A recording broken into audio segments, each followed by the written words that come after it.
화를 줘버렸거든요. 기자와 친해지는 방법이 이제 친구가 되는 방법이 아닙니다. 기자와 친구가 되는 사람 저는 거의 못 봤어요. 정말 기자만큼 제가 보기에 성격도 나쁘고 불타고 누가 자기 앞에서 10분 이상 이야기하는 걸 싫어하거든요. 그러니까 5분 이내에 이야기를 해주고 그것에 대해서 질문을 하기를 그런 시간을 주기를 원합니다. 그런 기자와 어떻게 친해지느냐 아주 어려운 일입니다. 근데 제가 제일 부러워하는 기자가 한 명 있습니다. 여러분들이 잘 알고 있는 그 개미 작가 프랑스의 베르나라가 있죠. 그 사람이 원래 데일리 텔레그라프 그 기자였거든요. 과학 기자였습니다. 근데 그것을 그만두고 지금 작가를 하고 있는데 이 사람에게 아주 좋은 친구도 있는데 그 사람들이 과학자입니다. 그 사람들과 만나서 일주일에 한두 번씩 그 포도주를 마시면서 요즘 무슨 연구가 중요한 건지 뭐가 재밌는지 이런 이야기를 합니다. 그렇게 해서 개미가 나왔고 그 다음에 뇌과학이 튼다니까 뇌가 나왔고 뭐 돼지 복제라든지 이중장기 이식이 나오니까 또 거기에 대한 도습이 나왔습니다. 근데 그런 친구들이 그렇게 기자와 친하게 되니까 그런 재미있는 이야기가 나오는 거죠. 그렇게 어떻게 친해지느냐 이것을 아주 간단하게 이제 소개를 하겠습니다. 그런데 앞에서 벌써 많은 선배들이 다 이야기를 먼저 해버렸어요. 저는 기사를 뺏겼어요.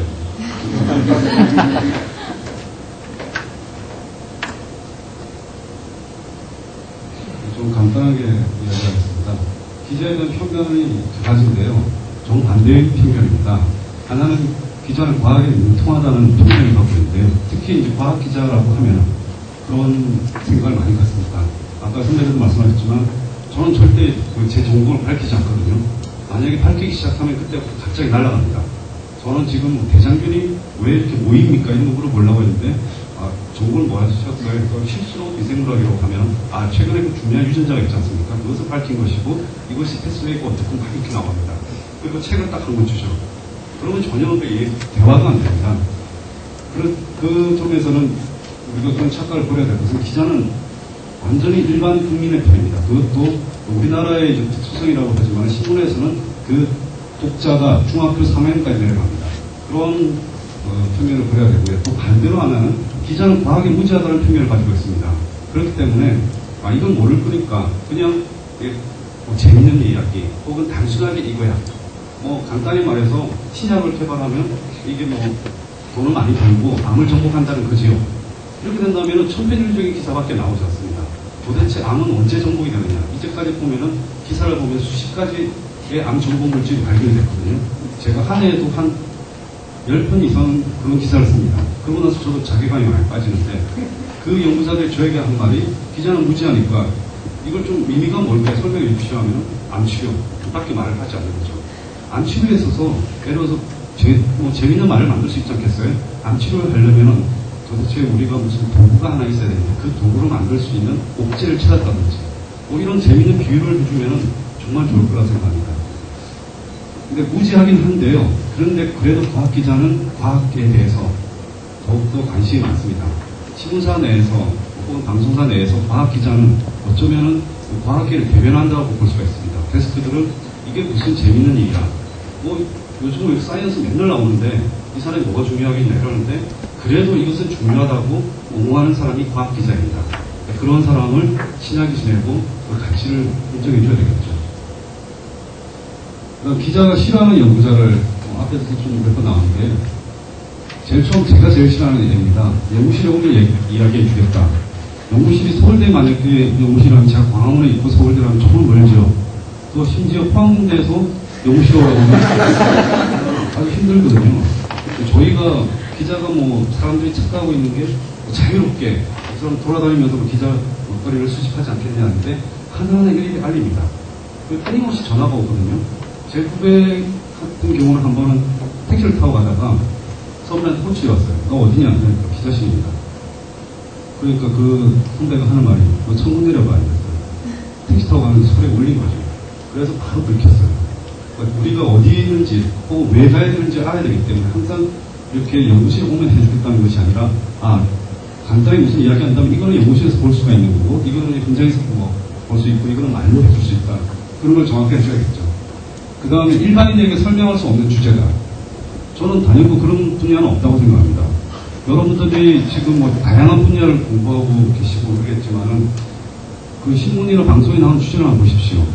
인류의 기원, 자연의 규모, 지구의 기원에서부터 지구의 멸망까지 모든 주제가 안 나오는 게 없지 않습니까? 저는 가끔씩 그 과학자들로부터 그런 말을 듣습니다. 아니 어떻게 이런 걸 그 기사로 쓸 생각을 하냐고. 한 번도 안 나왔기 때문에 다 쓰려고 노력합니다. 그러다 보니 거의 다 나온 것 같은데 그래도 안 나온 게 많다고 생각하거든요. 그러니까 설명할 수 없는 주제는 없다는 생각을 가져야 됩니다. 그러니까 언론 플레이가 쉽다 이런 건데요. 언론 플레이 하면 저희가 뭐 보수를 주고 그런 거 아니거든요. 그리고 국민들이 뭐 거기에 대해서 보도하고 그러지 않습니다. 우리가 주는 것은 대신 그들의 연구에 대해서, 과학자들의 연구에 대해서 성원하는 것인데 그것을 달지 나가는 것이 플레이라고 생각하면 안 될 것 같습니다. 그 다음에 언론은 과학을 엉터리로 설명한다. 그렇죠. 많이 엉터리로 설명합니다. 저도 항의를 많이 받거든요. 근데 그렇게 항의를 해주시는 분이 고맙습니다. 그럼 제가 고칠 수가 있으니까요. 그래서 그 연구자를 찾게 됩니다. 기자가 끌리는 주제는 이건 뭐 현실적인 문제인데요. 과학적으로 중요한 주제, 무슨 저널에 나오고 이러면 사람들이 잘 알겠죠. 그런 게 때마침 탁 나오면 이거 보도하면 되는데 이번 주에 뭘 쓸까 하는데 그런 게 없어요. 그럼 뭘 하냐면 어버이날인데 그럼 선물로 주고 하는데 왜 사람들은 선물 주는 기분이 좋아할까? 왜 연구를 하는 사람이 그런 걸 하거든요. 어디를 연구해서 보니까 뭐 선물을 받는 순간이나 놀라운 순간이나 아니면 또 흥분했을 때의 순간 그때 내가 작동하는 분야가 부분이 비슷하다. 그래서 선물은 깜짝 선물을 하는 것이 제일 효과가 좋다. 보상 심리와 놀라게 하는 것을 다 한꺼번에 하기 때문에 좋다. 이런 기사를 쓰면 데스크들도 뇌 빼고는 다 재밌는 이야기거든요. 그런 것을 그 과학자들이 이야기해 주는 게 좋겠고요. 그 다음 생활 속 주제입니다. 과학자들이 하고 있는 것을 항상 우리가 생각하는 게 이것이 일상생활에 무슨 연관이 있느냐 이렇게 이야기하는데 대부분 연관이 없다고 말씀하시죠. 근데 제가 보면 다 연관이 있어요.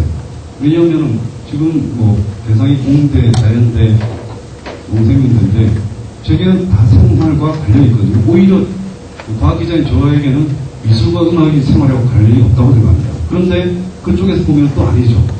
그러니까 반대로 생각하면 다 생활과 관련이 있습니다. 그런 호기심을 자극해주는 그런 과학자가 좋은 것이죠. 일단 경제적 가치입니다. 특히 이제 응용과학을 하시는 분들은 이런 훈련이 되어 있어야 된다고 생각이 드는데요. 저는 이제 소속이 산업부입니다. 영어로 하면 비즈니스 앤 테크놀로지 데스크인데요. 그러다 보니까 어떤 기술을 개발했다 얘기를 하면 항상 데스크들이 물어보는 것이 야, 이 경제 가치가 얼마냐? 그 전에 이게 어떤 거하고 있던 거하고 어떤 차이가 있느냐?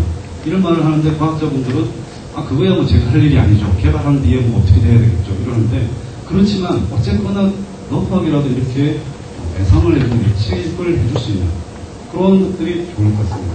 그거 가지고 뭐 이게 과대포장됐다 뭐 그런 건 저희가 판단하겠죠. 그러니까 어쨌거나 판단 기준이 될 수 있는 이야기를 하는데 주저하지 말았으면 좋겠습니다. 기자를 내 편으로 만드는데 제가 아까도 몇 번 말씀드렸지만은 저희가 엉터리라고 전화를 주신 분은 저하고 참 친해집니다. 그러니까 기사에 대해서 반응을 보이는 게 가장 중요합니다. 특히나 자기와 관련된 분야에서 기사가 나왔을 때 그 기자에게 전화를 하거나 뭐 이메일, 요즘 이메일이 더 좋습니다. 전화는 많이 오면 좀 끊으려고 그러거든요. 그러니까 이메일을 해서 이런 전화에서 이 기사는 참 시의적절했고 훌륭한 기사였고 여기까지는 것이 더 좋고요. 그렇지만 이런 것이 단점이 있다. 그러면은 좀 아프긴 하지만 그 다음부터는 정보원이 되는 거죠. 그것은 항상 뭐 별 힘드는 일이 아니거든요. 특히 자기 분야에 관련된 것은 한 번쯤 이렇게 메일 한번 보내보십시오. 그럼 그 기자가 정말 좋아할 것입니다. 그 다음에 코멘트를 아끼지 말자는 건데요. 과학계에 있어서 가장 중요하게 피어리 이동이죠. 그러니까 저희도 기사를 쓸 때 살아있는 기사는 누가 뭘 개발했다가 아니라 누가 뭘 개발했는데 그것에 대해서 관련 같은 연구를 하는 사람은 이렇게 보더라. 이런 말이 들어있는 게 살아있는 기사이거든요. 그런데 대부분 요즘 보면 그냥 그 연구 성과에 압도돼서 기사가 나가는 경우가 많습니다. 왜냐하면은 기자가 좀 게으른 경우도 있지만은 그 연구에 대해서 내가 말할 입장이 안 된다. 혹은 다른 사람 훌륭한 논문이죠. 훌륭한 연구이죠. 더 이상 이야기를 안 합니다. 근데 외국에서 나오는 보도자료라든지 외국 기사를 보면 항상 그 어떤 분야에서 코멘트를 해주는 사람이 있습니다. 그리고 아주 정확하게 표현을 해주죠. 그리고 그에 대해서 책임을 가지고요. 만약에 기사가 잘못 과대해서 포장돼서 나갔다. 이런 것에 대해서 많이 비판을 하시는 과학자분들이 많은데 그런 것은 오히려 기자의 잘못도 있지만은 그것에 대해서 정확하게 코멘트를 해주시지 않은 과학자들의 잘못도 있다고 생각합니다. 그 다음 기자에게 주면 참 좋은 정보가 연구 트렌드입니다. 갑자기 뭐가 발견했다, 뭐 논문이 나왔다 이러면 그 연구를 한정 설명하는 경우가 많거든요. 그런데 그것은 잘 안 들어옵니다.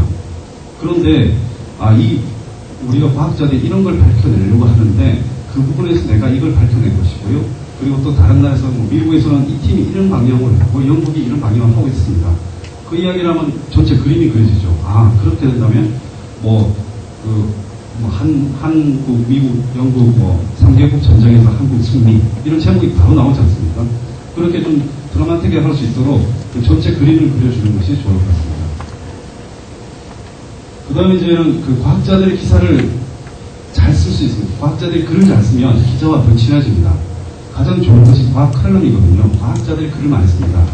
근데 제가 지금 회사에서 그걸 담당하고 있는데 제일 난감한 글이 좀 심한 표현이지만은 고등학교 때 논술 시험할 때 나온 글입니다.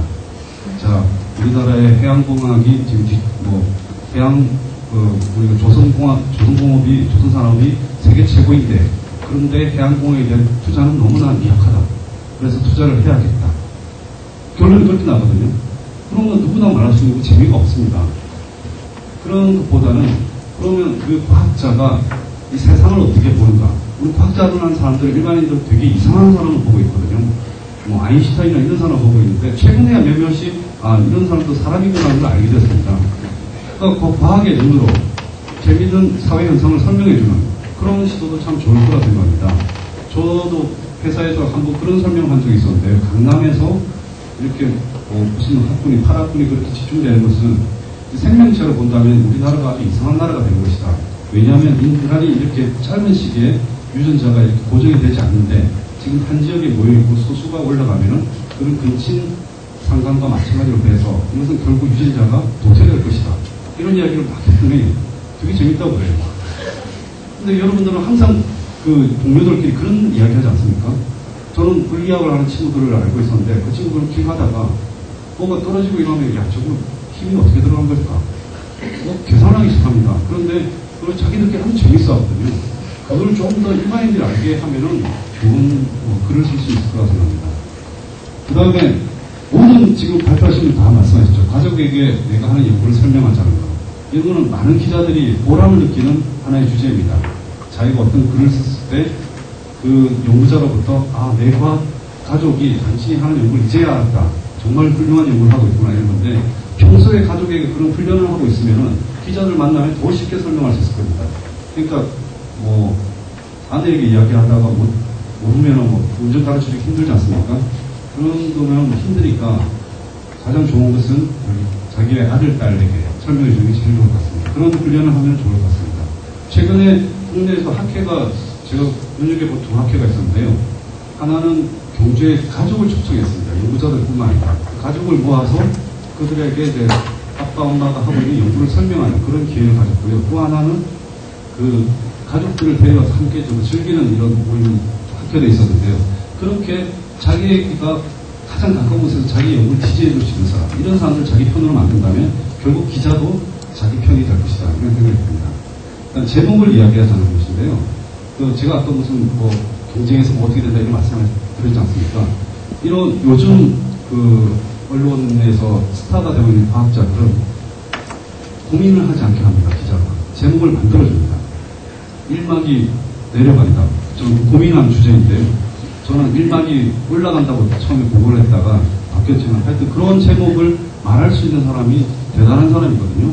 근데 평소 자기가 하고 있는 것에 대해서 내가 하고 있는 것을 간단하게 한 문장을 표현하면 뭘까 이런 걸 생각하면 참 좋을 것 같습니다. 아까 처음 말씀드린 건데 10분 이내 정말 10분 이상 이야기하면 졸립니다. 기자회견장에서 조는 기자들 많습니다. 10분 이상 하지 말고요. 10분 이내 관심을 끌게 한 다음에 그 다음에 질문을 하도록 하고 또다시 한 아슬아슬하게 8, 9분 이야기하면 됩니다. 네, 감사합니다. 감사합니다.